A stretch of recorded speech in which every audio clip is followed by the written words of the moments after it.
Golkar sebut korupsi Pertamina dengan kepemimpinan Bahlil tidak sinkron. Rahmat Khairul Rizky Detik News, Senin, 3 Maret tahun 2025 jam 18:53 WIB. Foto, Waketum Golkar Nurul Arifin Sylvia Nenegrem Detik.com, Jakarta. Kasus dugaan korupsi di lingkungan Pertamina yang saat ini tengah diusut oleh Kejaksaan Agung menjadi perhatian publik. Korupsi yang terjadi pada 2018 sampai 2023 itu disinyalir merugikan keuangan negara mencapai Rp1 kuadriliun. Kejagung pun telah menetapkan 9 tersangka dalam dugaan korupsi tersebut. Namun dalam perkembangannya, sejumlah pihak justru menyeret nama Menteri Energi dan Sumber Daya Mineral SDM Bahlil Lahadalia dalam pusaran mega korupsi tersebut. Ketua Bidang Media dan Penggalangan Opini Partai Golkar, Nurul Arifin pun angkat bicara ihwal kasus korupsi yang menyeret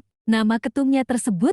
Nurul mengatakan bahwa tuduhan tersebut salah alamat. Narasi yang menyebut Pak Bahlil terlibat dalam kasus korupsi di Pertamina merupakan sebuah fitnah. Pak Bahlil saja baru menjabat sebagai Menteri ISDM pada Agustus tahun 2024. Sementara skandal korupsi itu terjadi pada 2018 sampai 2023, ujar Nurul dalam keterangannya, Senin 3 Maret tahun 2025. Atas dasar itu, kata Nurul, Menteri Bahlil tidak memiliki keterlibatan dalam setiap keputusan yang dibuat dalam periode tersebut. Nurul bahkan menjelaskan bahwa Menteri Bahlil telah menitahkan produksi minyak mentah dalam negeri harus diolah melalui fasilitas pengolahan minyak atau kilang dalam negeri sehingga Kementerian ESDM sudah tidak mengizinkan lagi produksi minyak diekspor ke luar negeri. Justru Kementerian ESDM di bawah kepemimpinan Pak Bahlil tengah berbenah saat ini soal tata kelola minyak mentah melalui izin impor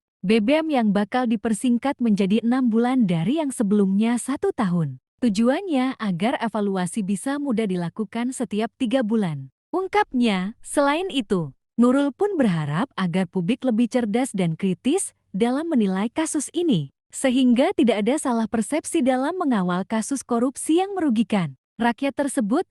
Ini menjadi pelajaran kita bersama bahwa pihak terkait harus bertanggung jawab atas dugaan kasus korupsi ini. Ini saatnya bagi kita semua untuk berbenah terutama di lingkungan Pertamina agar bisa jauh lebih baik ke depan terkait pelayanan publik, tuturnya. Sementara itu, pengamat komunikasi dari London School of Public Relations LSPR, Ari Junedi menilai tidak tepat jika Menteri Bahlil menjadi objek sasaran kemarahan masyarakat terutama warganet di media sosial soal kasus korupsi di Pertamina tersebut. Ari menjelaskan, secara kronologi kasus korupsi di Pertamina tidak berbarengan dengan masa jabatan Bahlil sebagai Menteri ISDM. Tuduhan atau opini publik terhadap Menteri Bahlil dalam skandal korupsi di Pertamina ini menurut saya salah alamat. Buktinya apa? Kita lihat saja periode jabatan Bahlil sebagai Menteri ISDM pada Agustus tahun 2024.